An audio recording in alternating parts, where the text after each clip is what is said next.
Welcome to the Stat Junkies podcast. This is. I need y'all just to bear with me here. We got a new setup going on. Still working out a couple kinks here. Sorry about the couple videos that were already posted, but we're back. It's the Stat Guru here with Michael Roberts, hosting the Stat Junkies podcast. What's up, everybody? What's up? Third time's a charm, you know? Like, we got it now. I think we're good now. Hey, man, how you been for this week for the third time now? I mean, for the third time, I've been good. Just playing a lot of video games. Not much is going on. My son's done with all of his sports until baseball starts, so I'm chilling. I bet it's nice to finally have a break, bro. It is. It's very nice. Kids run you ragged, don't they? Yeah, especially this one. My man, travel football this, travel baseball that. Like, yeah, he's running me crazy. But, I'm happy that I'm able to do it. He's got opportunities that I was not able to have as a kid, so I'm happy that I'm able to put him in this position.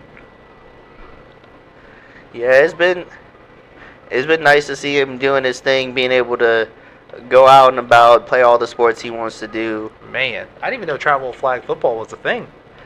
I had no idea until he got invited on this team. Hey, that one was new to me too. When you first texted me about flag football, I was like, what in the... Yeah. What? I thought it was just like a little league thing, and then he literally approached me and was like, "Hey, I'm putting together a travel flag football team, and I want your son to be the quarterback." I mean, hey, he did his thing too. I'm gonna give him credit. I won't say it to his face, but he did his thing. Hey, while we're sitting here talking about football, we might as well just dive right in with the college playoffs, if you ask me. As I'm pulling it up here, I think I got it pulled up here for the followers now. What's been your biggest takeaway from the first two rounds so far? First two rounds so far, definitely the biggest takeaway is I love the 12-man playoff, I will say. I know the committee is upset with the way the first round games went because they were all big blowouts, so it does look kind of bad. I'll go ahead and show you guys. Yep, so as you can see on there, see what the scores look like. All kind of big blowouts. All the teams that you expected to win came out and did what they were supposed to do. My only problem with the 12 team is the way they do the seeding. Yeah, I don't like how they do the seeding. I wasn't a big fan of, I don't know how Texas is 5. Yeah. But, I mean, I do understand they did lose the SEC title game, but they lost. I didn't like the seedings either. Yeah, they got to work on that. But I know if you're an Oregon fan, you're livid. Hey, I want to come out. You're livid if you're an Oregon fan. And I do got to say, because I was talking a lot of mess last pod about O State was going to take that loss. I'm sorry for you Buckeyes fans. Take it back. I take it back. I'll say this. If Ohio State plays like that against Texas, who they got coming up here, if they come out that way that they started against Oregon, they could easily beat Texas, in my opinion. Yeah, because, see, the matchup works for our favor, too, because our Ohio State's wide receivers, let's just be honest, best in the country right now. And I'm not saying that as a biased Ohio State fan, because I am one, but they have the best receivers, Jeremiah Smith, Carnell Tate. They got them all. And Emeka Mbuka, who's going to be a Steeler next year. Let me just point that out, too. And you got to really put the hype on Smith. He's balling. Got to be My man balling. Got to be the best freshman wide receiver out there right now. I thought it was going to be Ryan Williams, but I don't know. Smith kind of made a statement last game for me. Ryan Williams about to transfer, actually. He said he's transferring out of Alabama. I mean, I'm not surprised. Yeah. I'm not surprised. They did not have the year that they thought they were going to have at all. Yeah, they did not. But yeah, no, Jeremiah Smith, definitely. It's crazy that for half the season he was only 17. You lying. I'm dead. Look it up. I'll say he was 17 years old. So yeah, that man was out here balling against grown men and wasn't even a man yet. Me and him could square up. All right. I don't know what I was doing at 17, but I tell you right now, I wasn't playing college sports like that. I wish. I was playing high school sports riding the bench. But anyway. Talking about Smith, though, my man had 70 receptions this year, 1,224 yards, and 14 TDs. That's big name. That's big time stats. Like, just a freshman. Last game, he had 7 receptions for 187 yards. And that's with Will Howard, his quarterback, who wasn't playing the best up to this point.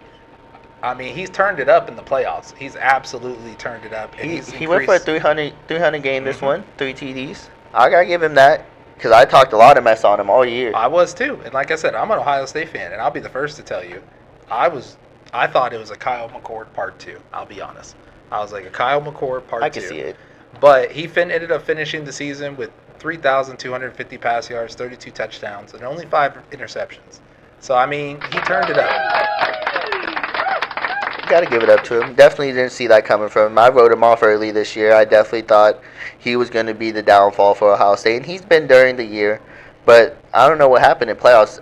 Oh, he's a whole different animal in the playoffs. That loss to Michigan might have been the best thing to happen to Ohio State. I will Losing to say. Michigan might have been the best thing. I was at that Ohio State Michigan game, and they kept trying to just play Michigan's game because they wanted to beat Michigan at Michigan's game, and that's just not our game. We got the best wide receivers. Brian Hartline is continuously bringing in all-star wide receivers every single season.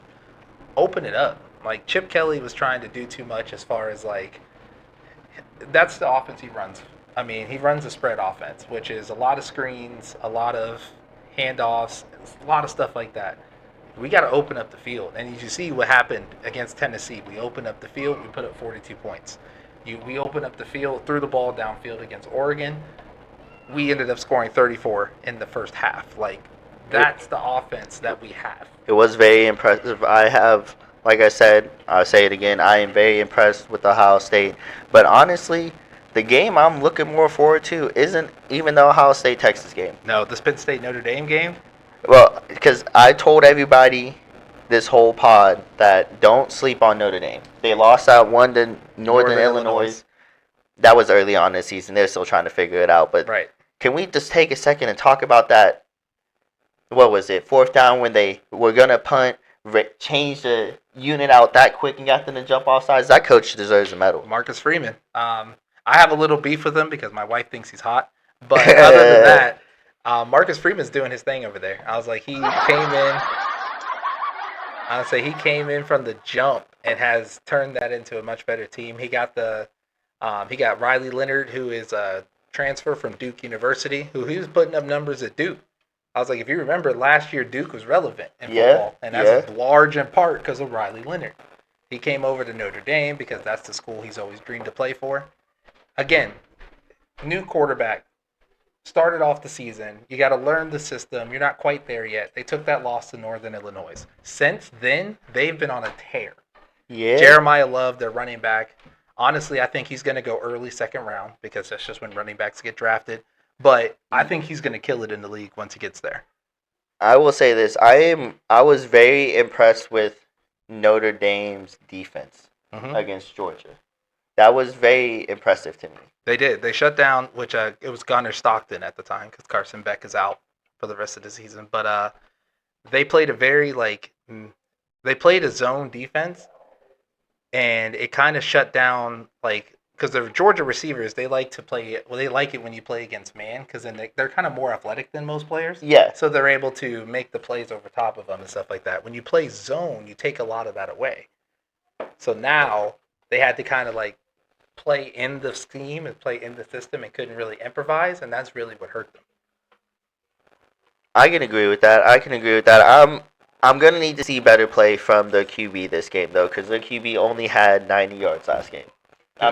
Did he? Notre Dame's QB, yeah. Oh, Leonard only had 90? I thought he had more. He had a lot of receptions, a lot of complete passes, though. He did go 15 for 24, but only 90 yards and one pick. He was the leading rusher for the team, though, with 80 yards. See, that's his thing. He has almost, I think, 810 yards on the season. So, he almost has 1,000 yards rushing. Yeah, he has 831 yards with 15 TDs rushing. Oh, okay.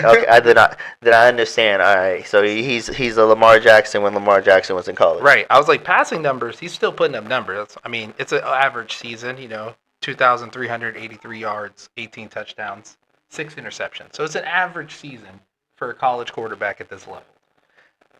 But I still think the way that the NFL is going, I think he's going to do well. Just because they are moving towards the more athletic QBs, not really pocket passers. You got to be able to move on your feet. You got to be able to get some type of yards when the pocket collapses. They love a QB that can move. Now, you're not wrong. And he's going to benefit from having a little bit of a weaker QB class. Because if he came out last year, that QB class Ooh, was he would. stacked. Yeah, nah. We'll get to Stacked. that. We gonna talk about that later Absolutely. for sure. But I can't say nothing. I also can't forget about the boy over there on the other side, Drew Aller. Hey, the big homie. Shout out to him. He been hyping him up all year. He put me on the Drew Aller, and I'm thoroughly impressed. I'm glad he's staying another year because I Yeah. think he could benefit from it. And next year when he does come out, it's gonna be even better. I think he'll be the top pick, top QB picked when he comes out next year. I think so. You know what? I can't even argue that because on the year, my man went 250 for 371, 3,192 yards, 24 TDs, and only 7 picks. Yeah, that's if Quinn goes out too, because Quinn is on the fringe of whether he's gonna stay or if he's gonna go. That man needs to go and make room for let Arch Manning shine. Well, there's rumors. Like I said, no truth to this yet, so don't take anything I'm saying. Take it as a grain of salt. There's no truth to this yet, but some rumors are saying he may transfer back to the Big Ten. Like I said, I don't know what any truth to that yet. I don't have anything on that, but that's what the people are saying. So that's why I said I don't want to officially announce it, but that's what people are saying. So, but if he does that, I think Archie Manning's going to step right in. And I mean, he was balling in a few games he did play this season. That's the show. I can't wait. I cannot wait. Texas is about to blow up. He's got the swag. He's got the confidence. He's got the ability to, and he's got the name. He can move. Yeah. Unlike It skipped Peyton and Eli. I don't know where that shit went. Yeah, It that's said straight from his grandfather. I was like, Archie Manning used to run like that all the time when he was in Ole Miss and New Orleans, but that is not Peyton and Eli's game at all. See, but my biggest thing though, back to the Notre Dame and Penn State, can Notre Dame get offense going? Because from what I saw from that Penn State game against Boise State, they can shut down a run. Yes, they can. They had no problem. They held Genty to 104 yards total on the game. That is crazy. With 30 carries, he's only, 150 at that point, Usually. 200. I would say, yeah. I mean, when you got guys like Abdul Carter, who's going to be one of the top defensive picks this year, it's easy to do that. I mean, him at linebacker, that front seven up front, strong. Very strong. Yes. So Jeremiah Love's going to have his work cut out for him. I think it is going to fall to Riley Leonard. I think it's going to be a close game. You know what, Kai? I'm with you. I hope he does. I'll be honest with you. Hey, I hope he does. It would be a nice little spark for his last year. O-State would be jumping with Jeremiah and them. Jeremiah and Quinn Ewers? That's nasty. That would be nasty. I'd hate to see it as an O-State hater. I'd hate to see it, Kai. Don't even put that in there. Actually, take that out of here. We don't want that in there over here. I should have worn my Ohio State jersey. Yeah, we gon' next pod. We gonna talk about that jersey here later. Next pod, I got yeah. This man, I should honestly burn this one the way he was playing. But anyway. But that Penn State defense is definitely gonna be the biggest factor in the game for me. If I'm gonna sit down and break apart the game, if Penn State's defense shows up like they did against Boise State, because Leonard likes to run. You just said they like to run the ball. From the last game, it shows it. Yep. If you can't run the ball, do the one thing you're good at. It's going to fall. I think it's going to fall on Riley Leonard throwing the ball. So he's going to have to show. This is going to be a good test for him for the next level to see if he can handle these situations because he's going to be under pressure. He's going to be under duress. And like you said, I think the run is going to be taken away. I see this being a very close game coming down to the wire. So I think it's going to fall on which quarterback is able to make the necessary throws to put them in the position to win. Is it going to be Aller or is it going to be Ewers? I mean, not yours, Leonard. All right, now before we move off from the college football, I got a standout player from the playoffs. For me, we have to give this man his flowers. I don't want to butcher that last name, so Scatty. Cam from Arizona State. Cam Scatterbo. You a dog. Certified dog. He put that team on his back and almost brought them back against Texas. He is. And that's another thing that I want to talk about, actually, before we move on. Texas seems to always let teams either back in the game or they let them get the big lead, and then they got to work back. It's never no blowout. Texas always lets it be close. And that's why I think Ohio State needs to jump on it early. If we jump on them like we did against Oregon, we'll be fine because I think our defense will be able to put up. But I don't see – I mean, that was a once-in-a-lifetime performance, I'll be honest. I mean, we were clicking at the right time. I think we had the revenge factor Oregon beat us last time, so we wanted to come back out and show us. So I don't see us having to start like that because typically, if you watch Ohio State games, they're a second half team. For sure. That's why it was very. It caught me off guard. I didn't even want to text the group chat between us because I was like, nah. I was gonna blow it up. I was texting. Shout out to my brother-in-law Chris. He's an Oregon fan, so I was texting him up and down because I know he was sick. But back to Cam. I was hip to him early because when college football came out, that was my first dynasty rebuild. Was Arizona State, and that boy carried me to a national championship. I don't want to say that, but that man's the truth. Like I was reading the hype. I didn't really watch him till he hit playoff time, but I was reading the hype. Like, all right, I hear all this hype. Then like I said, that Texas game for me was the standout staple of the year.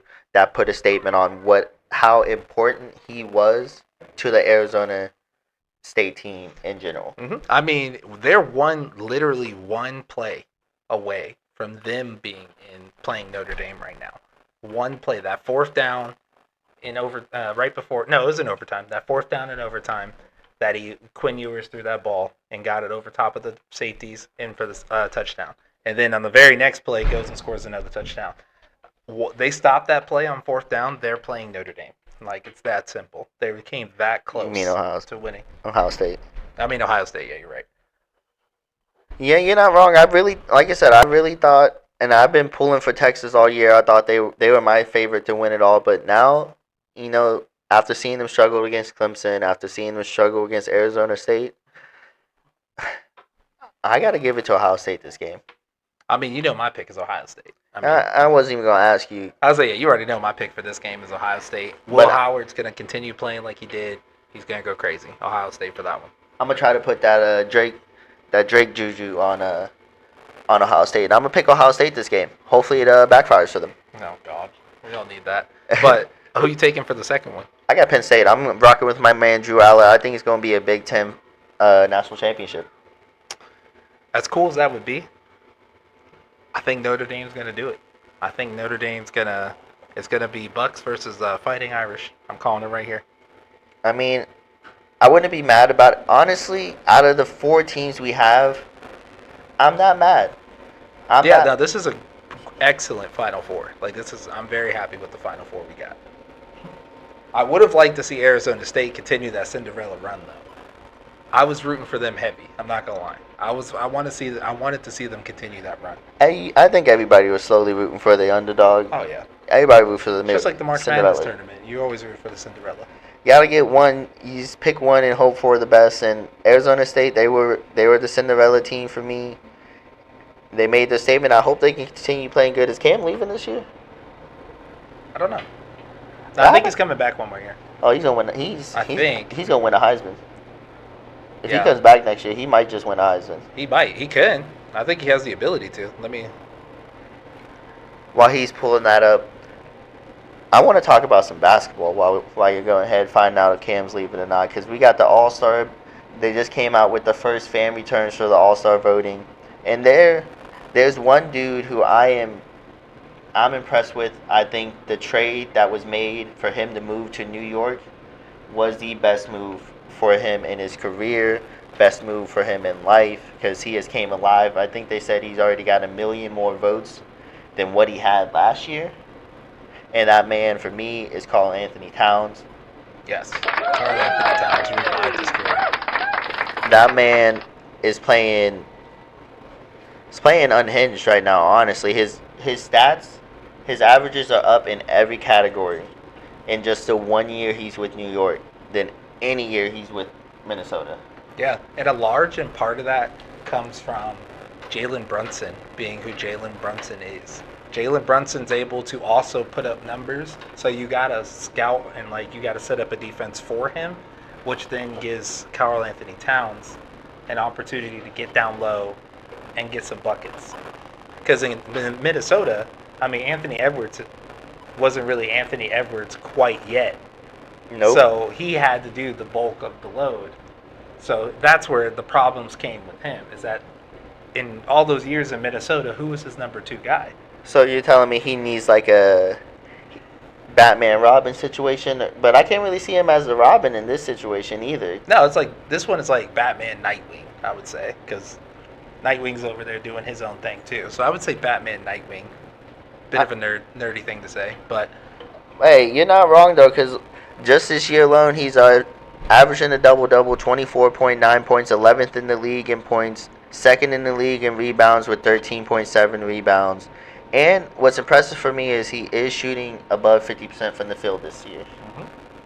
Yep, and he's look at his 3 points too. I think Hey, he's shooting less 3-pointers because he doesn't need to, because he's able to stay down low. That was the first thing I was going to go to. He's still shooting about the same he was shooting last year, but he increased his total by his percent by like 3 or 4. Yep. So he's starting to prove that he might. I can't say he is the best big man shooter, I mean, he said that, so but he's definitely proven right now that he is one of the better big men to shoot the rock in the league right now. So I had to give it up to Anthony Townsend. Let's talk about the Eastern Conference here. I'm not mad about the first three. You got Giannis, Jason, Karl Anthony Towns. Expected. yeah. I mean, those three are going to get the bulk of the votes, especially Jason Tatum and Giannis. They're up there every year. I like Paulo being up there, even though he's hurt right now. Man, I feel bad for the Magic.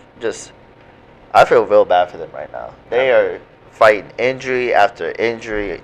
Well, they're the Detroit Lions of the NBA right now. Well, like they have all the ability and all like I think they're one superstar away next to Paulo to being like competing with like Boston, Cleveland, New York. They're right there. But the good thing is with these injuries, they're all still young, so they'll recover quickly and they'll get over it. And they still have a lot of basketball left to play. How do you feel about Joel Embiid getting a vote for the All-Star? Get them out of here. He's 8th Joel right now. Embiid doesn't even play back-to-backs. Let's just talk about that. He doesn't even play back-to-backs. How you going to sit there and tell me that he got... that's all of Philadelphia. I'll give it to Philadelphia. They came through for their boys. Paul George is up here too, which Paul George has been hooping a little bit in Joel Embiid's absence. I'll give him that. But he's been hurt for most of the year too. I was like... both of them have been out with injuries, and Joel Embiid out with a suspension. So, like, I don't think they should be up there. I'm upset that they're higher than Mobley. I'm not That gonna is lie. crazy to me. I'm upset that they're higher than Mobley. Yes. I don't think they should be. Yeah, like you said, they're having a good year, but to me, the year Cleveland's having with Mitchell and Mobley and Garland, I think they're finally gelling. So Mobley should have been higher to me on the front court. Look at the team record. Cleveland is 31-4 on a 10-game win streak, which they have a huge game today. They play OKC, who's on a 15-game win streak. Ooh, y'all should huge game today. Hey, that's gonna be a good one to tune into. Top teams of both sides. Huge game today. But anyway, yeah, Cleveland's 31-4. Philadelphia is 14-20. Like, what are we talking about? Evan Mobley is a huge part on why Cleveland is 31-4. Yes. So, I mean, yeah, Evan should definitely be ahead of Joel, Paul. I'll put him below Franz, and I'll even give him Jimmy Butler. I'll give him that. But yeah, as far as like, I don't think they should even be on the list, to be honest. No, I don't think they should be on the list. Now, the guards, though, I can't argue with any of those. You got LaMelo first, which there's no doubt. Yeah, hands down, LaMelo's LaMelo is #1. playing the best ball of his life right now. That man, even though, I'll show you. Let's find the Hornets. I was like, yeah, pull them up. 8-27. I mean, the Hornets, they're just a bad team. Like, they don't have anyone around them right now. You're not wrong. But they're getting better. They're getting it clicking, and, I think they'll start getting it worked out here soon. My man NJ got to get somebody around him. That's what he needs. I think they should try to do a situation like with New York, where they go get, I don't know who right now, but they should go get like a good scoring, someone to help out LaMelo down low. You're not wrong. They do need to help out LaMelo. He definitely needs help down there. Go ahead. Yeah, I was like, yeah, they go get some help for LaMelo. I think we're talking about the Hornets in a whole different light.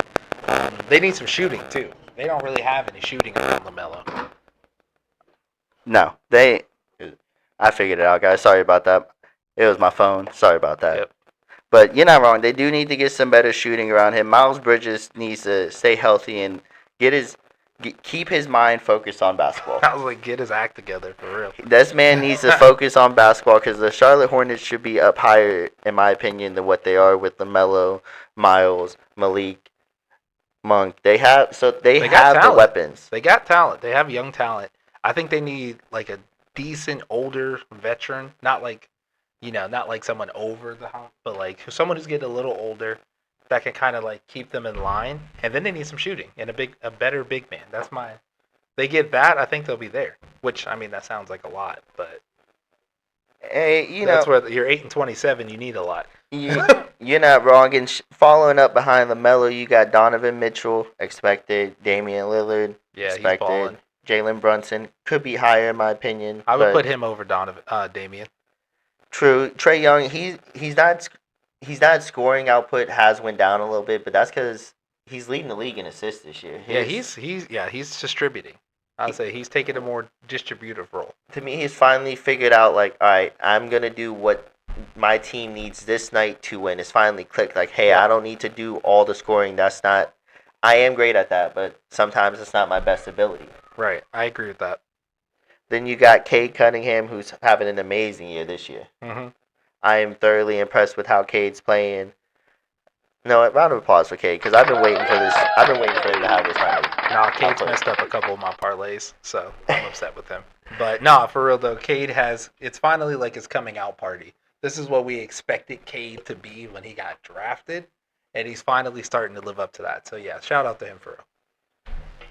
And then following up behind that, we got Jordan Poole, Tyler Hero, and Derek White. Derek White, that man, he just won't go away. I was like, every time I think that he's like peaked, he comes out and does something different. Like he changes up. Like now he's Steph Curry all of a sudden.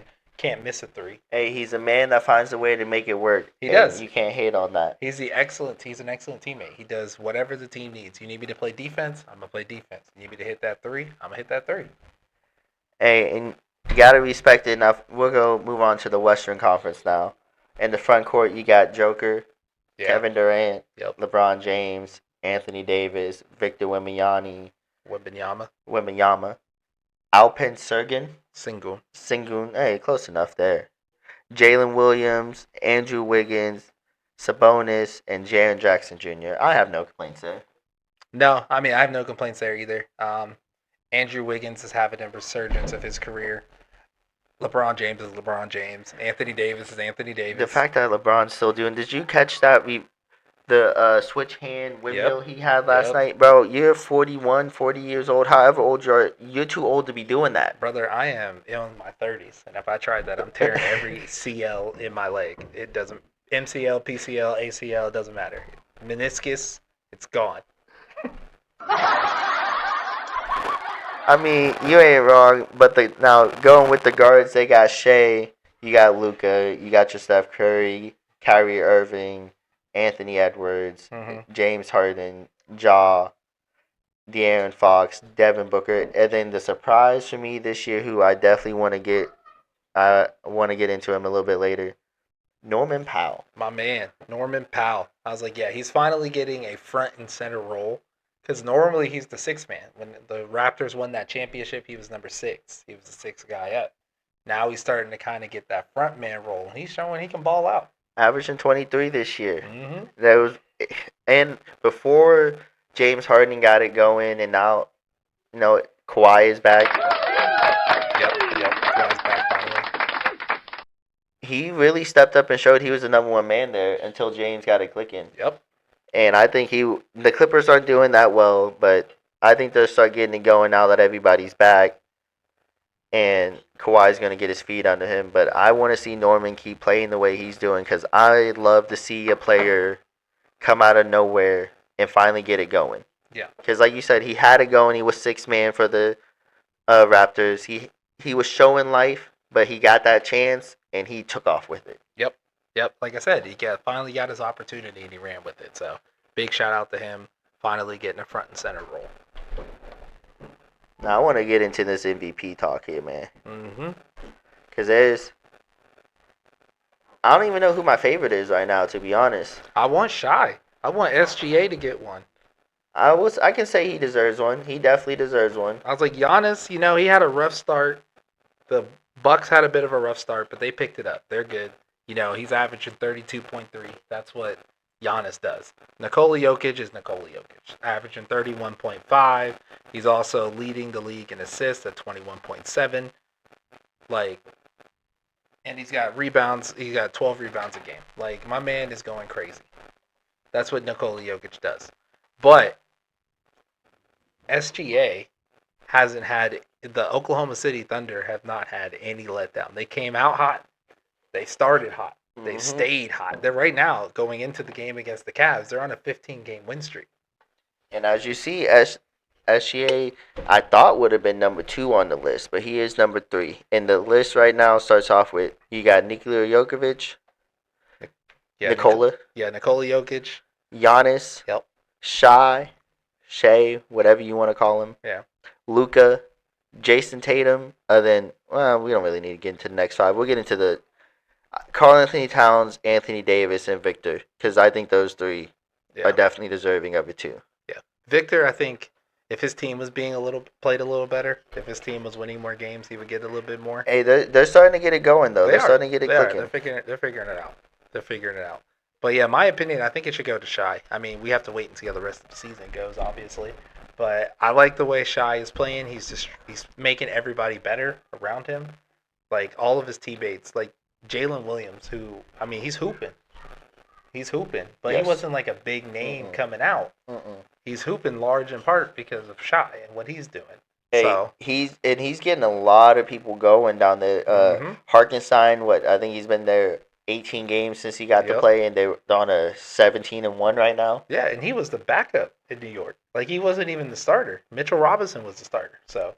And he's showing that was just crazy to even begin with. Chet's playing great, and when he gets back, he's going to definitely pick up, I think, exactly where he left off at. Yeah. Chet, when he comes back, Chet will be, he's going to be Chet. That's just what you expect. Now, the only thing I got to say is Shea definitely deserves one, but Joker, man. 31, 13, and 9 he's almost averaging a triple-double. It is hard to go against that. Do you got to start putting the LeBron cap on him? It's expected from you now. Until you do better than what's expected, you can't get it, because LeBron deserves a lot more, so did Kobe. I agree, and I don't think there should be a cap. I think if you dominate the league that long, you get the awards. It's simple. You're not wrong. I agree with that 100%, but that we have seen it go on. Oh, yeah, it happens.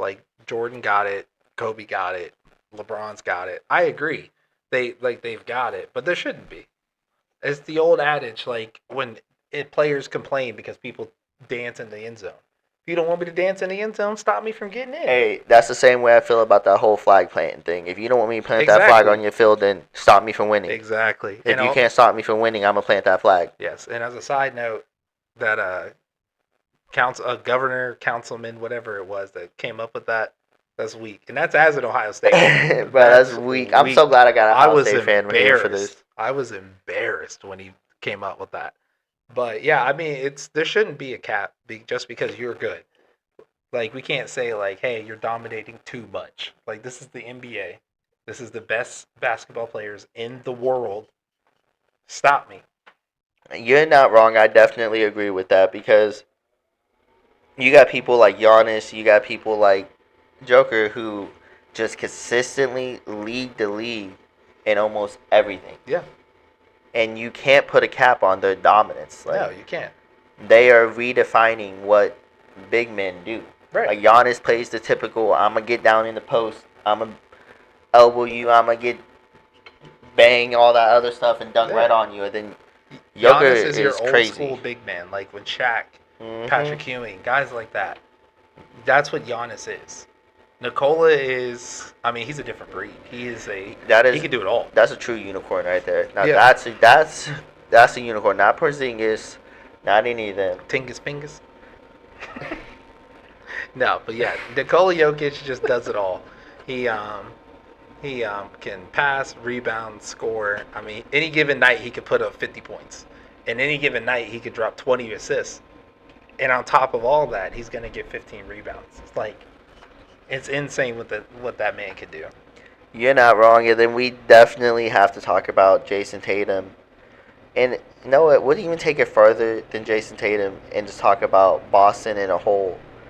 I feel like they're on their revenge tour. And not even like they have revenge to take out on people because they did just win the championship. But they do. They do have it in a way, but like to say a revenge tour is like saying you lost the last big game and now. Listen, if your name is Jason Tatum or Jaylen Brown, you have a revenge tour. Because Jaylen Brown was told he's not even good enough to be on that Olympic team. And Jason Tatum didn't play. Which, I mean, Steve Kerr, here's the thing with that, though. It's like, when you have that many good players, someone's going to sit every year. Even the Dream Team, there was players, Hall of Famers, that sat most of the games. Yes. Like, that's just the way it is when you have that much talent. But he could have did a better job of trying to get Tatum at least out there one time. I mean, in some of the blowouts, he could have definitely played more. Hey, you think it was a way to get back at him? I mean, I'm not going to sit here and say that NBA coaches and players aren't petty, but I'm not going to say that it was. But I wouldn't be surprised if it came out that it was. I understand. And yeah. Steve Kerr is one of the pettiest. Hey, you are not wrong there. You're definitely not wrong. He is. But I gotta give it up to Jason Tatum this year. He's finally taking that next step. Because for me, it's always been, you say it's your team, you want this MVP, you want this and that. But all throughout the year, it goes back and forth. Is this Jason Tatum's team or is it Jaylen Brown's team? Because for me, last year, Jaylen Brown did a lot of the heavy lifting more than Jason Tatum did. Yeah, it was definitely 1A, 1B. So for me, this year, the way Tatum's playing, it is finally like him going, hey, I am the number one player on this team. I am that guy. Watch me work. Watch me. I'm going to show the world. Yeah, I agree. I was like, yeah, he definitely came out. It's his team now. No one can argue that. No one's even fighting it. Like, it is definitely Jason Tatum's team. But I agree. That Boston Celtics team is loaded. Brad Stevens up in the GM booth is going crazy, which he did. He's one of the best basketball minds, period. Like, look at all the things he's done at Butler. Look at all the things he did as a coach for the Celtics, and now look at what he's doing as a GM for the Celtics. Like, he is just one of the best basketball minds. I put him up there with like Phil Jackson, to be honest with you. You know what? I can go with that because he really is. The difference between the Celtics when Doc Rivers was there and the difference between the Celtics with Stevens is there. Mm-hmm. And then now with Bazula, or? Crazy. Yeah.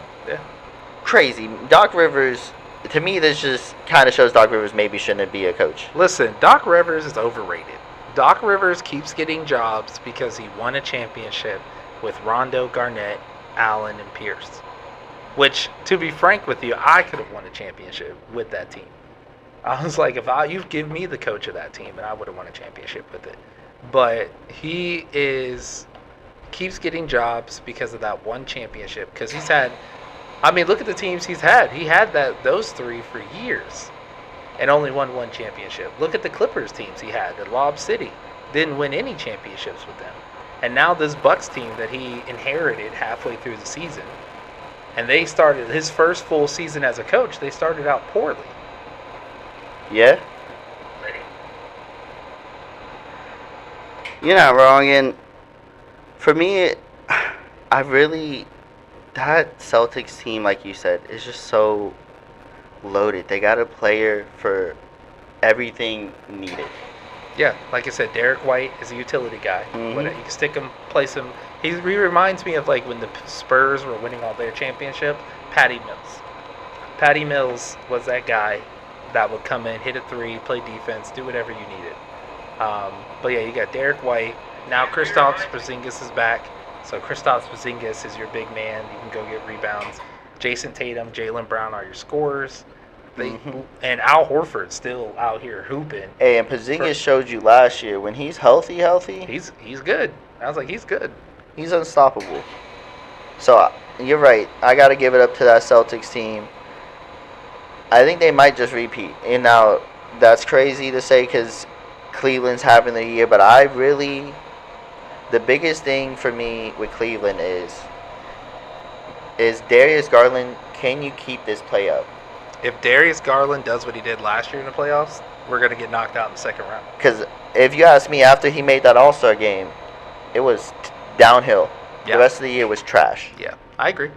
I was like, yeah, he's definitely got to keep up his play, because I think they're set up to be the big three. Like, if all three of them are clicking, as you can see, Cleveland's hard to beat.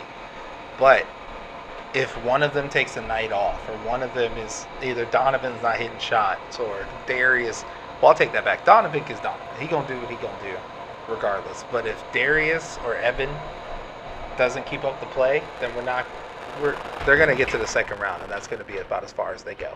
You're not wrong there. They definitely need to keep it up. Now, a person that I want to really deep dive into, Victor Wembanyama. Go ahead. Victor Wembanyama. Go ahead and fill him in about them for a second. My 2K player right there. I'll say Victor Wembanyama. He is in his second year. Resurgence.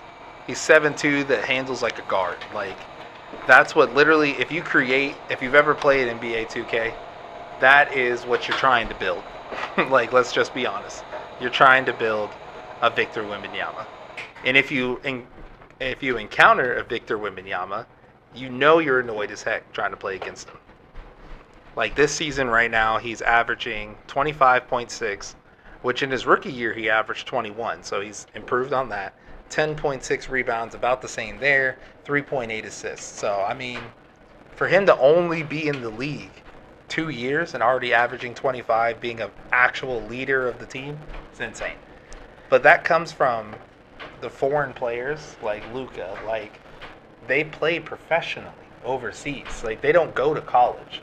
They're in a professional league. Yes. And then they come to the NBA. So by the time they get here, they're ready. They've played professionally already. This is nothing. And you're not wrong. And see, Victor and Alex are starting to turn it around. Yes. But Victor is one of the true definitions of he came in this league ready. Yes. His skill was there. He just had to get used to the speed. And really, he got used to it last year. And now this year, I think with the guidance of Chris Paul as the point guard, with Castle coming in and balling like the way he is as a rookie, bringing life, bringing that youth and everything, you're really starting to see Victor shine in this play. And I think it's because he has better passers, because Chris Paul is one of the best passers, if not the best passers. Hands down. Look at that Lob City teammate once again. So to give him somebody like Chris Paul to pass him and give him the ball inside, get him it wherever he wants, that's deadly to me. Yeah. I was like, DeAndre Jordan just did a podcast where he was talking about playing with Chris Paul, and he said it was literally to the point, like, Chris Paul came in and, like, had to learn, obviously, where they want it, but he was like, before he even put his hand up, that ball was already there. So, like, if you show him where he wants it, Chris Paul's going to put it there. Almost damn near every time, and that's what you want from a point guard. So, for me, getting Chris Paul this year was probably the best thing for him in his growth and his development. And then also, you can't forget, he's coached by one of the greatest coaches of all times. You can make the argument for the greatest. You definitely can, no doubt, because just the teams that he has built with the players he's had is phenomenal. I was like, guys like Tony Parker, Manu, not big names coming in, but they are now. They're Hall of Famers, large in part because of what Greg Popovich was able to do with them. I was like, took those, the original big three, and Tim Duncan, Tony Parker, and Manu Ginobili, and won 4 championships with that group. I was like, and then won another one with David Robinson and Tim Duncan. So, I mean, give them... You can't. Victor Wembanyama's in the best position that he possibly could have been in. I was like, he's got Chris Paul, an excellent veteran, who's on his way out, so he's all about trying to develop. And then you have Greg Popovich, who's also on his way out, but he's just trying to leave the game better than when he left it. Round of applause to Greg Popovich. Coach Pop. That I've always loved him as a coach. He's always been one of my favorite coaches. Just the way he holds himself, but also holds his team to a certain character. You never see them lash out. You never Nope. see them acting foolish on the court, arguing with the refs. You might see it here and there, but Tim Duncan got away with it because it was Tim Duncan. What you really Which gonna I say? mean, his name was literally the big fundamental. How much was he really crashing out? Yeah, it was probably he's probably yelling about the right thing. Let's just be honest. Yeah, I was like, he really wasn't doing. He doesn't do much. I was like, yeah. So I gotta give it up to Pop, and another person I gotta give it up to because he got his flowers, but if he just would have stayed healthy, he might have been the most explosive point guard to ever play. And just still to argue that he could be. Derrick Rose. D Rose just got his jersey retired. Hey, shout out to him. Does he deserve a statue? Yes, in my opinion, I think so. Just because youngest MVP Mm-hmm. electrified the league. Like that 2010 season Had the league in a chokehold. was insane. There are dudes to this day that can tell you where they were when he tore his ACL.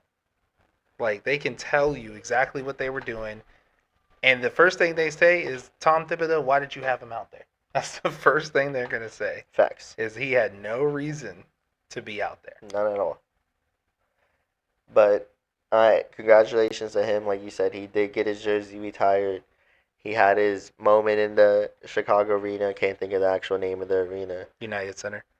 But he had his moment. Got a little bit emotional out there. But it's expected. He gave literally his career Mm-hmm. to that team. Yeah, he did. His best years, he definitely went to that team for sure. He helped pull them out of a hole that was left since Jordan. Mm-hmm. Yeah, that team had not won or really been anything since Jordan left until Derrick Rose came in. I got nothing bad to say about that man. Even when he left, came back to Minnesota, he still had his couple games. I think he had a 50-point game there. In Minnesota, he did, yep.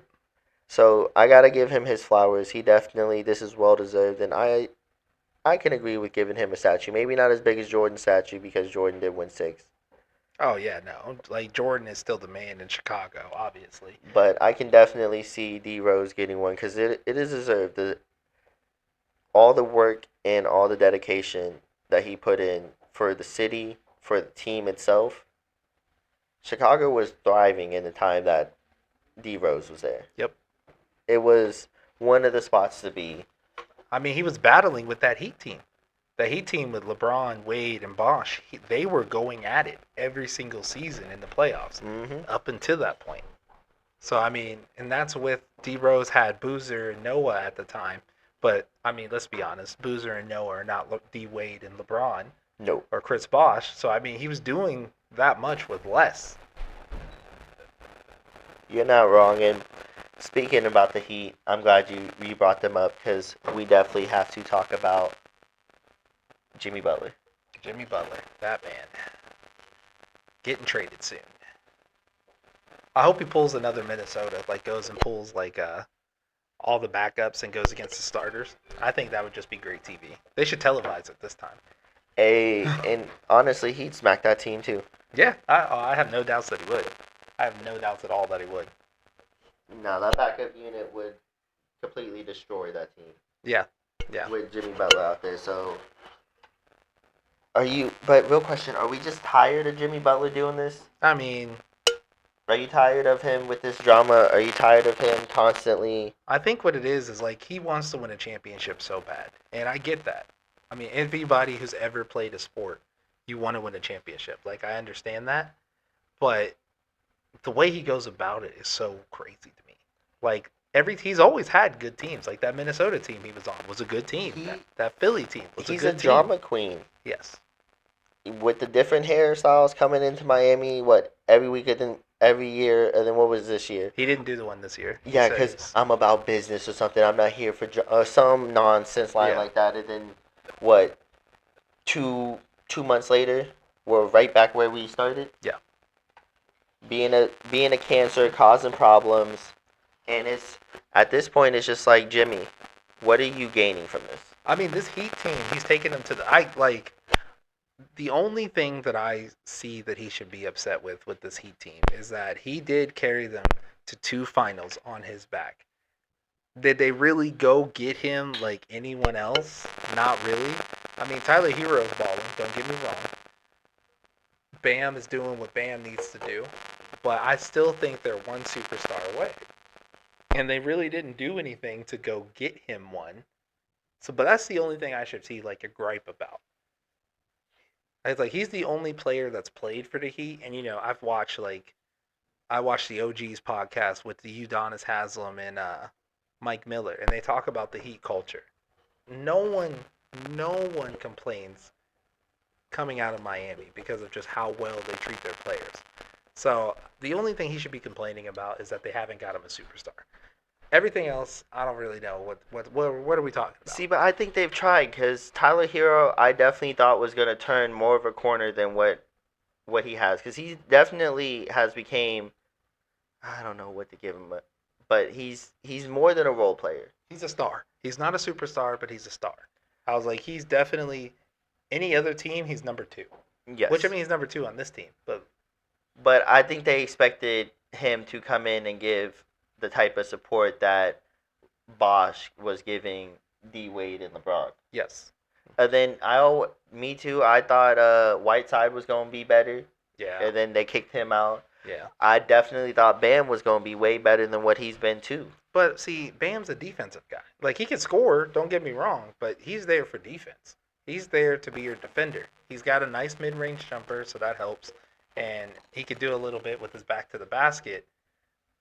But he's a defender at heart. Like that's what he does. You're not wrong there. He is great at defense, but I think that's where they just went wrong. They expected too much out of the players that they had, so then they just kept adding role players. Because you can tell everybody, I've always liked the Heat. D Wade, when he was with Miami, Miami was my favorite team. Mm-hmm. Which I mean, it's hard to say that like he's not Tyler Hero is not turned the corner. He's averaging 23 points a game, so it's difficult to be like he needs to do more. But essentially, he needs to do more. Like that's just Yes, because where every we're at. now and again he has those off games more than what should happen for a number 2 Yes. person. And so I get why Jimmy Butler wants to leave, though, because everybody wants the championship. That's the biggest thing everybody's chasing, because you get that stigma to where if you don't win a ring, you can't be talked about in the greats. Mm-hmm. You can't be in that GOAT conversation at all. And Yep. Jimmy Butler, for what he's done on the teams he's been on, his work speaks for itself. I mean, he took a Heat team with Gabe Vincent as the starting point guard and took him to the finals. Like, And gave yes. the Celtics work. Like they had to work to win that championship. You're not wrong. And so, like, for me, I think this is just bringing Or the Warriors, not the Celtics, my bad. this is bringing some hatred and some dislike towards Jimmy Butler. But we can't forget about all the work he's put in for these teams, for these organizations, what he has done for them, and what they have put around him, or what the locker room has been like. Because Minnesota had the players. I think it was a locker room thing. Yeah, it was definitely a locker room thing. Tom Thibodeau was the coach at that time too, Problem. and Tom Thibodeau has also been a problem in a lot of places that he's gone. So I Yes. think that also has played a little part. But yeah, I was like, plus he didn't get along with Cat. Like him and Cat were not cool. That's because Cat's at a all. diva. Cat was a Yes. diva in Minnesota. He can't really be a diva in New York because They gonna kick him right out the Yeah. moment you start. Hey, New York cutthroat. yep, And just look at how they did my man Melo. They Yep. hated him for a second. yeah they did. Yeah, Now they love him now that he's gone. But towards the end of his stint there, they're like, "Come on, Melo, what you got for me?" yeah they couldn't stand that man. They were trying to get rid of him. So I will say this: out of the teams that he has right now, they're talking about Dallas, Golden State, Phoenix, and I can't remember the other team. But here's the problem with Phoenix: they're gonna have to give away Bradley Beal, and he has a no trade clause. Well, he already said he'd waive it. Oh, okay. Well, that might be a fit for them. Yeah, they said he'd waive it. But see, Golden State and Dallas, what I'm reading here, would either need to trade a quarter of their roster. Yeah, that's the problem. Which I think it's a bad fit for Golden State, I'll be honest, because he's a very similar player to Andrew Wiggins. So unless you're trading Andrew Wiggins with him, who I think Andrew Wiggins is playing better, You can't get rid of Wiggins right now. Yeah, right. That's what I'm saying. So I don't think it's a good trade to go to Golden State. Dallas, Dallas would make sense to me. Phoenix would make sense to me because that he will take the load off of Kevin Durant and Devin Booker, and we all know Kevin Durant ain't playing defense. And Which is Jimmy crazy Butler is because that going to man do can that. play defense. He can, but he doesn't. So I mean, yeah, Kevin Durant's not playing defense. So Jimmy Butler will take that defensive load, and he'll be the guy that comes in and guards the best player, which would allow Kevin Durant and Devin Booker to do what they need to do offensively. So Phoenix makes the most sense to me. You're not wrong, and I think Phoenix.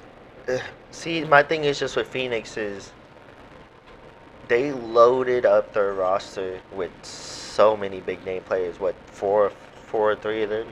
Yeah, I mean they got Durant, Beal, and Booker. Those are the big three. But then they had Mikal Bridges for a little while till they traded him to Brooklyn. I don't like that big three. I don't think it was. No, because you have three offensive ball heavy guys. Like Kevin Durant needs the ball a lot. Bradley Beal needs the ball a lot. Yes. Devin Booker needs the ball a lot. When they went to the championship, it was Chris Paul, Devin Booker, and DeAndre Ayton. Devin Booker was the main scorer. Chris Paul could distribute, but he could still score if needed. You can't have three ball heavy guys and expect them to share the rock evenly that they need to, like they need to. You're not wrong there, and that was their problem. And then also, they had no defense when it came down to it. I just said, Kevin Durant ain't playing defense. Like, that defense was terrible. Like I said. They had nothing. Now, I want to shift into the women's sports for a second, just because. Yeah, we talked a lot about the NBA. Got to give it up to Caitlin Clark and the jersey retired in Iowa. I mean, duh. I mean, it was coming. It's like, duh. No, it was a no-brainer for what her body of work and just that. Brought them a national championship to back-to-back appearances. Like, she is a phenomenal, incredible talent, and she changed the face of women's basketball for. No, I'm gonna say it. Yeah, I think she's starting to change the landscape in the face of what. I mean, we're is talking expected. about it. That's enough said. We're talking about it. Like, Did bro, you gotta give it up. Yeah. And I gotta hate on my man Jeff Teague for a second because he was giving so much hate to Asia and Brianna and all them, saying all that hate. Yeah, Listen, I think they can get a bucket. a bucket, I'll give them a bucket. I think Asia can go out there and put a bucket on. I'll give them a bucket, but they're not going to win.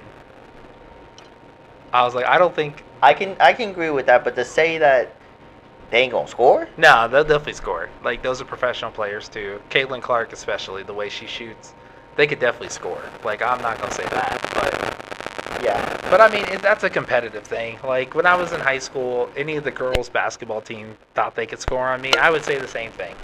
Like, you're not actually going to score on me. I would say the same thing. So that's just a competitive thing. I think people did take that way out of proportion because he's not saying they're not good. Like, Yes. he recognizes that they're very good players. Like, all of them. The whole WNBA would absolutely destroy normal dudes like me and you.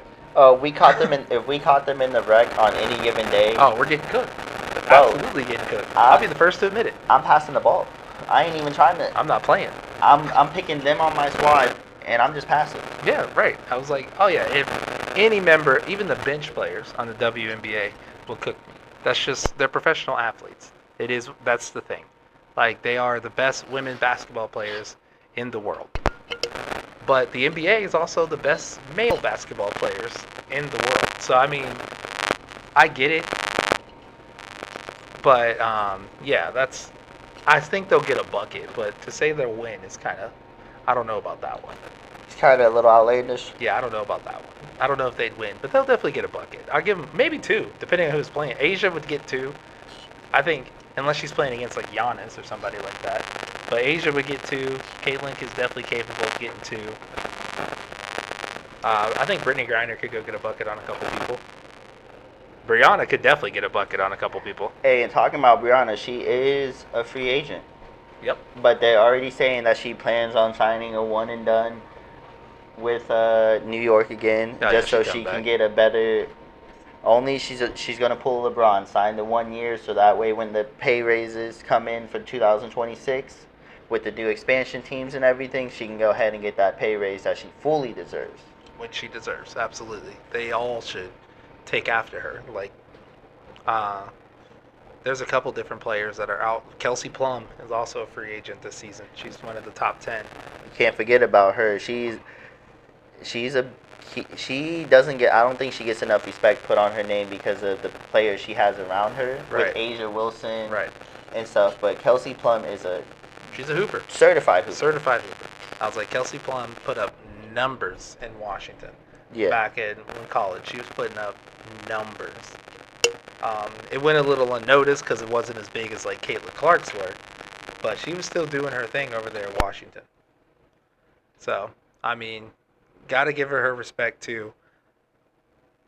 Um, another thing, another player I think is a huge piece. Dewana Bonner, she's a free agent as well. Hey, of course, Gabby. We love women's sports over here. All right. Absolutely. One of the biggest. I'm gonna be one of the biggest advocates for it. Women's sports have definitely came around it in the past couple years, because a lot of people forget it wasn't just last year when the college world of for the women's really took off.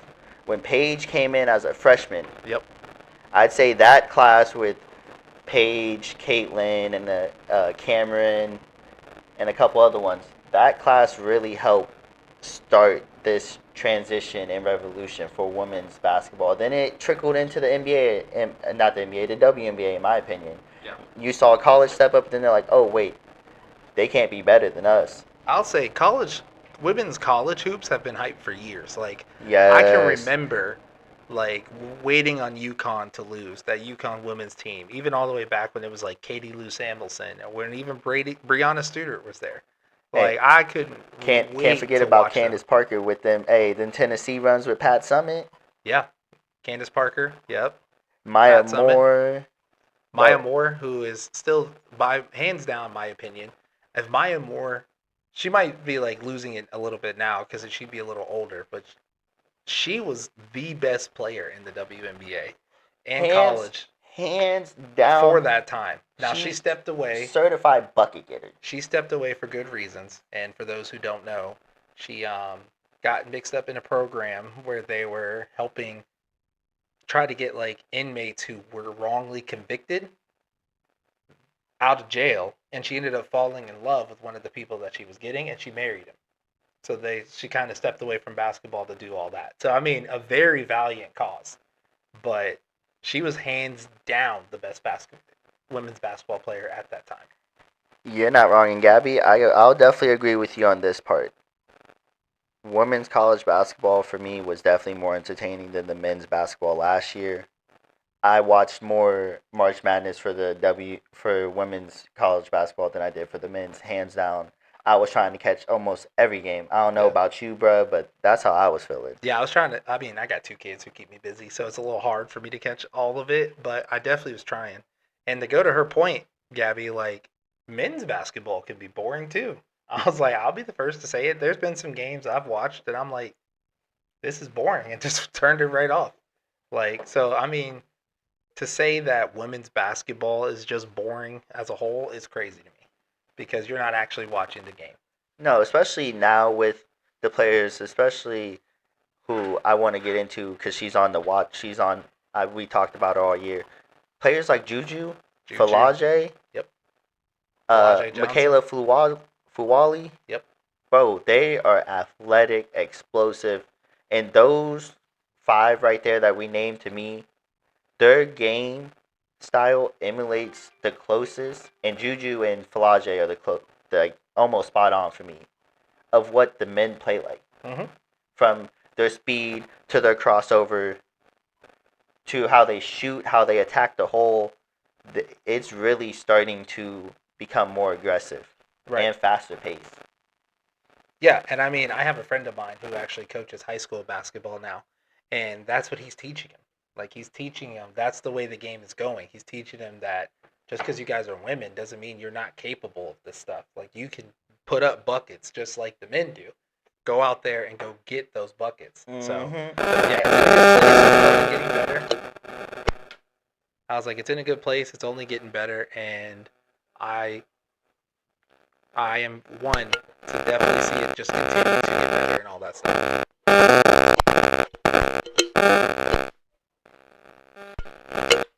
One second, yo.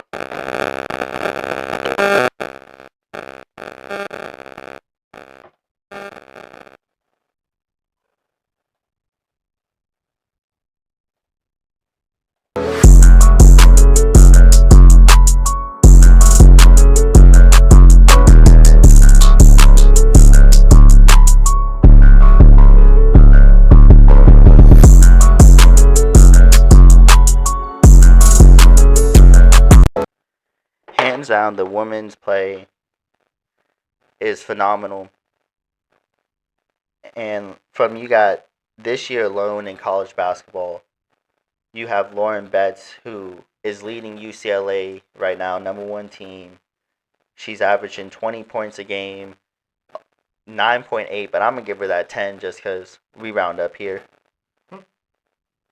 So you have her, you got Addie Brown, you have Sarah Strong, who is really came on strong for UConn. This is what UConn needed to help out Paige. And once they get Ozzie Fudd back going, who is crazy to me, she's barely played, but she's still projected #3 in the draft. She's that skilled, but you just haven't seen it yet. Yeah, you just haven't seen it yet. And, I mean, she's going to turn it up. She's going to turn it up. She'll get it back around. Athletes have slow starts. I can't tell you how many times, like, I've been playing the sport and I started poorly. A lot of times I didn't pick it back up. But athletes have slow starts. That's what they do. So you're not wrong, but the player I want to highlight this year, and I'm going to keep saying her name every pod, Hannah Hidalgo, is a dog. What she is doing for Notre Dame right now, it's insane. I'm going to say it. I think right now she's playing better than Juju, Paige, and all of them combined right now. Yeah, I would agree with that. Hands down, Hannah Hidalgo. Give it up one time. Weaving. Because, well, I watched her game against, who was that? UConn. Yeah. Oh my God. They had no answer for her. No. I would say, yeah, she was hooping. She's been hooping all season. Like, she's a prime example of, like, just because you're a woman doesn't mean you can't play the game and go get buckets just like the men do. I was like, women are capable of it, and she's going out and she's showing that they are. Yes, 100%. I definitely agree with that. They are definitely. She's showing it. Then you got Smichael for Maryland. She's out there balling, and I think this person, she just needs to get more playing time. The way Duke runs their rotation is very, very weird to me. They rotate a lot. Because Toby Fournier, she's also one of the few females that can dunk in the game right now. The other one, Watkins, she just went down for South Carolina. Yep. She's done for the year. Sorry to see that. Hate to see that happen for a player who I think was just getting her legs going. She was starting to figure it out. Yep. Hate to see her go down. Wish you a speedy recovery.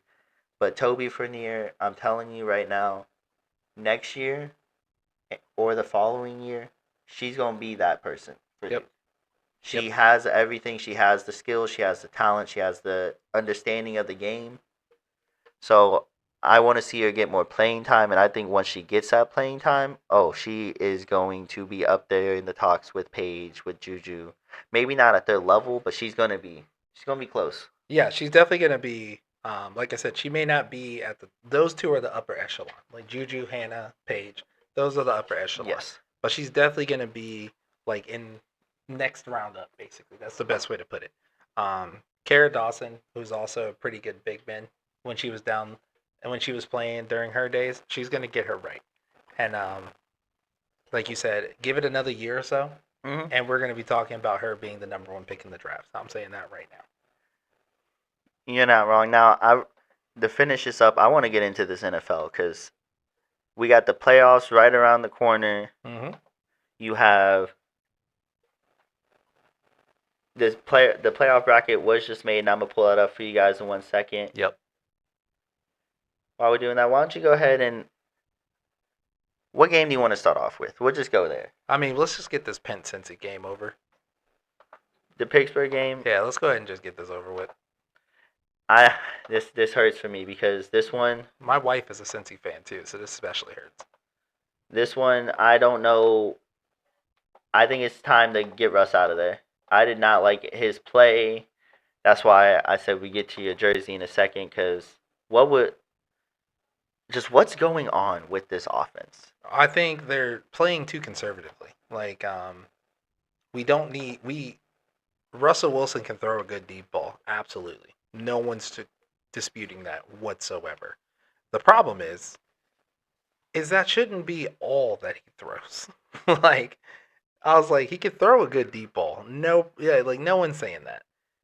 But my man, you got to be able to throw across the field too. Like in that game, he was 17 of 31, 150 passing yards, 1 touchdown, and 2 interceptions. Like, that's not going to get it done in a big game because you don't want to go into the playoffs on a backslide of 4 games lost, which is what we're doing now. Mm-hmm. We started out the season 10-3, going in 10-7, which is a bad look because with Kenny Pickett last year, we went into the playoffs 10-7. So nothing really improved as far as like what it looks like. Nothing really changed. And I've been a big, huge component that Mike Tomlin is the guy. But after watching these last couple weeks, obviously he gets 1 more year because he hasn't lost yet. See, but is it Tomlin or do we got to start calling out these offensive coordinators? Who hires the offensive coordinators? I mean, you got to point Mike Tomlin. I think it's really time to get rid of that offensive coordinator because for me... Well, he's new. Arthur Smith, we just brought in this year. Well, he needs to do something different because when you just throw deep and then behind the line of scrimmage, and those are your only 2 pass options, you ain't going to win many games. Listen, so the way it works is that the head coach sets up the philosophy, and then the offensive, defensive coordinators, they go with whatever the head coach wants. I think the problem is that Mike Tomlin is an old school guy. And I love the way he coaches these players. He demands respect. Everybody loves him. He's a respected guy. But I think his ways of like trying to do offense is archaic. Like our defense is great because he's a defensive guy. He was a defensive coordinator coming up. Yes. And Tampa Bay and all that stuff. So our defense is always top notch. But I think might be time to move on. Like as much as I hate to say that because Mike Tomlin is my favorite coach hands down. Hands out. I was like, him and Bill Cowher have always been 2 of my favorites for obvious reasons. But I think it's time. Like, his ways of offense just don't work anymore. Guys like Cliff Kingsbury, Sean McVay, Eric Bieniemy, when he was in the league, he's in college now, but when he was in the league, look at what the things they were doing. That's where the league is going. Mm-hmm. It's no longer the run 5 run plays, get 5 yards each, and then throw 1 deep. It doesn't work that way anymore. Not at all, and he's got to figure out something different because right now, this isn't it. This isn't the play we want. This isn't what I expected when we said we were going to get Russ and what we got in the middle of the year and the beginning of the year. Yeah. This was hands down just put everything that went on through the season. This was the nail in the coffin for me that I was on board. We were going to make a statement. We were going to do something in the playoffs. We had it. But now, I don't even think we're going to win this wild card game against Baltimore. No, Baltimore's going to beat us. Hands down. I'll say my pick for that is 100% Baltimore. Now, a team that I'm sad didn't get in, who I think deserved to get in after the year the turnaround they had, is the Cincinnati Bengals. Yeah. If Joe Burrow wins MVP, if his team has a winning record. Absolutely. There's no conversation. There's no conversation. Joe Burrow's the MVP. A lot of that comes into the defense. They let a lot of guys go last year. And I had a feeling going into the season that their defense was going to be a liability. But I did not think it was going to be this much of a liability. Yeah. Look at that Denver game, for example. Joe Burrow literally had to I mean, lack of a better term, he had to play his ass off just to even get close. And they did win, but my man had to give every inch that he had to even put themselves in that position. You're not wrong, and I'm just sad to not see them in it because they really turned their season around, and they played to a level at the end where if they could have just won one or two more games, they're in. In Yeah, my opinion. which a lot of it too, I think it's time for their coach to go too, Zach Taylor. Which if my wife was on the podcast, she would be screaming that right now. But Zach Taylor has made a couple crucial coaching decisions that backfired on him. Now I'm not blaming him for all of it. It's not all his fault. I'm not blaming him for all of it at all. But definitely, he didn't help. I'll put it that way. I was like, he didn't help. Not at all. Not at all. Now, but now that we got the Steelers out the way, because they gave me so much promise this year, so much promise, but I'm over with that. Now, the game that I tuned in that I had to watch was that Minnesota-Detroit game. Because to me, right there, that was bigger than the Bills-Chief game this year for me. Like, this had more importance. It really needed to show who was the dominant team in the NFC. Yeah, and I mean, dominant team in the NFL, really, if you really think about it. I mean, this also brings up a conversation of why the NFL needs to change the seating, but I'm not going to get into that today. They definitely don't have enough time for that. But just to let you know the implications of this game, the winner, first round bye, every game is a home game. Mm-hmm. The loser, 5 seed, goes to play in the wild card on the road at a 14-win team.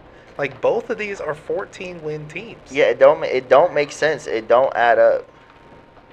Not at all. And they definitely need to fix that. But for me, Detroit came out and no, not even Detroit. What was it, Gibbs? Yeah, Jahmyr Gibbs. Jahmyr Gibbs came out and he made a statement. He put his foot on their neck and just never let up ever. Yeah, and at one point, it's crazy to me that at one point fans are saying he was the worst pick the Detroit Lions ever made. That's crazy to me to think about.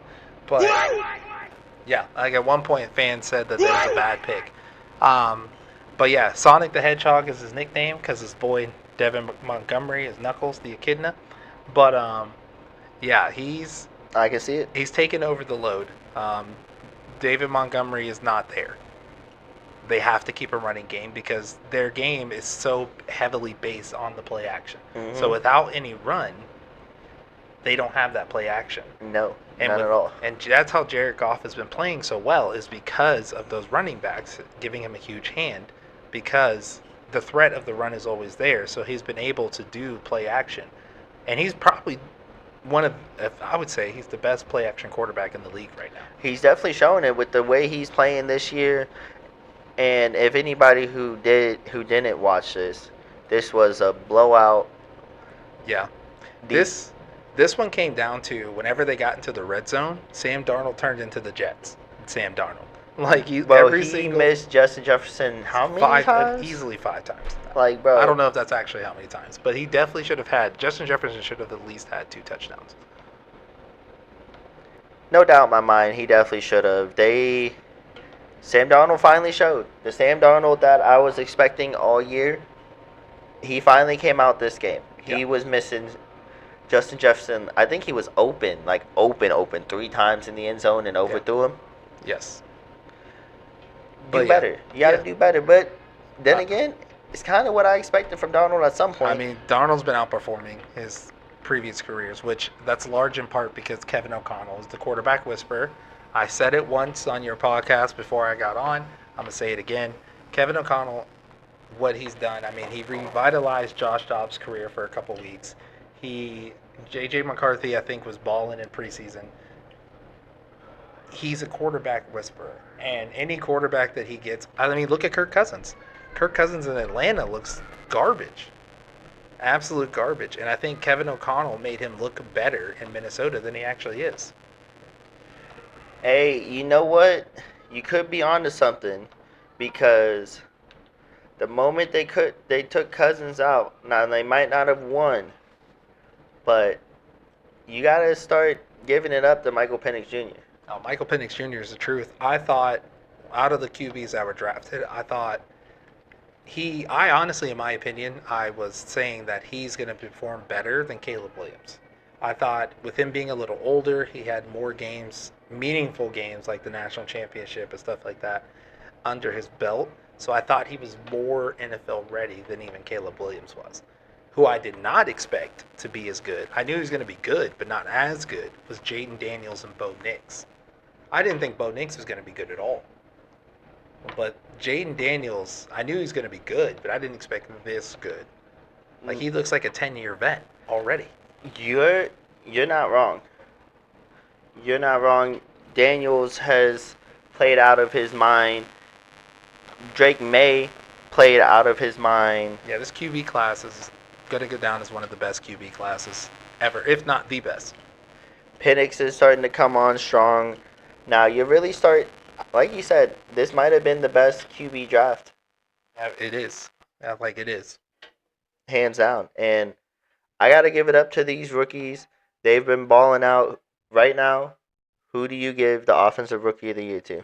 I mean, hands down, Jaden Daniels. There's no question. Like, Jaden Daniels takes it, hands down. No question at all. You can't argue with it. Now, if Bo Nix played like he did at the end of the season, at the beginning, there's more of a conversation. That's what I was going to say, because he did make a run for it towards the end, but was it a little too late? Yeah, because Jaden Daniels has been playing this well all year. Bo Nix has just been playing this well for a couple of weeks. It's a little different. You can't give, it's Rookie of the Year, not Rookie of a couple weeks. I see where you're going at, and you're not wrong, but I got to tip my hat to Bo Nix because I wrote him off after the beginning of the year, how it started. But he definitely showed that he is here, and he's as you're about to see, he's a playoff team now. Playoff QB. I mean, he has the Commanders of all teams at 11-5. Like, come on now. The Commanders, who have been the joke of the league for a long time. You're thinking of Daniels. Oh, wait, who'd you say? I thought we were talking about Daniels. No, I'm talking about Bo Nix. Oh, my bad. Because Bo Nix, for me, if I'm going off the second half of the year, I got to give it to Bo. But in the overall, you got to give it. It's got to go to Jalen. It's got to go to Jaden. Jaden, yeah, for sure. 12-5. Yep, 12-5. That's right. I forgot they won that last. If the NFC wasn't the toughest division to be in right now, because I feel like that was definitely harder than the AFC, even though they did pull it in closer in the AFC. Yeah, no, the NFC was definitely the better conference this year. I mean, like I said, 2 14-win teams. Enough said. And then a 15-win team at top of that. Come on. Like, yeah, best conference so far. Now, as we're looking at this playoff picture here, we'll go with the first wild card game. Who do you got? Chargers, Houston. I'm going Justin Herbert. Jay Herbert's going to come out. He's going to play well. I agree. I was like, Houston's got some holes. They're missing the big targets. They are. All the receivers are hurt. And C.J. Stroud's in a sophomore slump, which it happens. It happens. But I got to give it to Chargers here on this one. I can't argue there. Moving on to the next one. We already talked about this. I'm giving it to Baltimore. Hands down. Baltimore. I don't even want to go on more about that. It's hard to beat a team 3 times. And we beat them twice. To me, this is crazy. Who you got? Denver? I know who's going to win. But who you got, Denver or Buffalo? I mean, Buffalo's going to win. But I do think it's going to be more of an offensive showing that people think. Josh Allen for MVP. We'll talk about that in a second, but Josh Allen for MVP. Yeah. Green Bay, Philly. I think, especially now that Green Bay lost Christian Watson, I think. And they're kind of on a slump now. They are. I was like, yeah, you got to go Philly here. And if Philly showed me anything, they don't even need Jalen Hurts back there to keep it going. No, Kenny Pickett, who we wrote off, who was garbage in Pittsburgh, goes a couple miles down the road and is hooping. He's that man right now, and And Jalen Hurts will be back, and we all know we're going to see him in the playoffs. But I'm still going to give it to Philly in that one too. I just don't think Green Bay has been clicking enough to be able to get it done right now. Right. Now this is going to be a great game for me. This might be the This big. is the game of the week for me. I was like, this is the game of the week, hands down, and I'm picking Washington. I'm glad you went with Washington because I'm definitely going with Tampa Bay. Mm-hmm. Because first off, you have a QB who everybody's hated on him. First off, he was the reason why the Browns even started doing good. Right. If they would have kept him, I think they would have did better I than think what they they'd did be with in the Watson. playoffs. It would be Pitt, Baltimore, and Cleveland. That man is Baker Mayfield. He just finds a way to get everybody behind him. Mm-hmm. You can't hate on a man that is He's a winner everywhere he goes. just finds a way to win and motivates everybody. My man hits the smelling salt before the game, and I'm following you through a brick wall. Right. You different type of person. Then Mike Evans got hurt, came back. I'm so glad that they gave him that. Oh, Got yeah. him that 1,000. They were yards. going to get him that 1,000. He deserved it. I don't think he gets enough respect put on his name. He's He's so definitely one of the top 10, 5 wide receivers in the game top right three, now. and he's not one. Top 3, in my opinion. Definitely. Top 3. The man's been consistent, and now he's hit legendary status. I'll say I got to give it up. My top 3, Justin Jefferson, Jamar Chase, and Mike Evans. 1 and 2 are interchangeable. But Yes. Justin Jefferson, Jamar Chase, Mike Evans. But I don't know, man. I think that's going to be a great game, but I got to give it to Tampa Bay because I just can't. I can't root against Baker, and I think Jaden's going to feel the pressure of that first big playoff game. I don't know. I think he'll be fine. I think Jaden Daniels going to be fine. I mean, he's coming off winning the Heisman. He played at LSU last year. He's already shown. I mean, the game against Philadelphia, he drove right down the field and scored. He's shown he could do it in big moments. So I'm giving it to Jaden. I think they get it done. I'm glad you said something about LSU. Okay, can we just talk about how they put out the best QB? They put out a QB and 2 wide receivers the past 3 years? Yeah. I mean, Joe Burrow, Jamar Chase. I mean, I just gave you the top 2 receivers in the league right now. Both of them went to LSU. And we just said MVP would be Joe Burrow. No questions asked. If their team was doing better, LSU quarterback.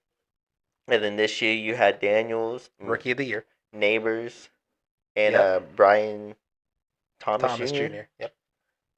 Which both of them did hit 1,000 yards receiving this year. Yep. Congratulations to them. But I don't know. That's going to be a good game to watch. But now for the last one, we got what is that? LA and LA. Give me a second.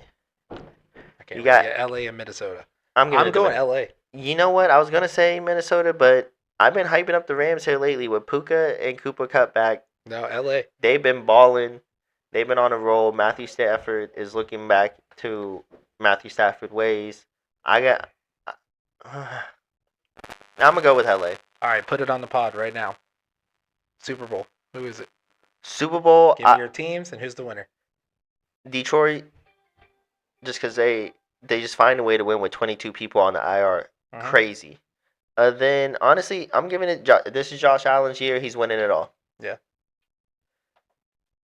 I think we about covered all the sports today, man. Yeah, that's it. Honestly, we covered everything, so...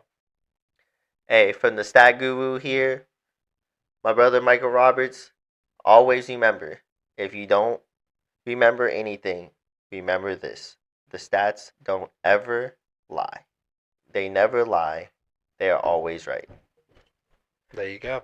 And we out. All right. Have a good one, y'all.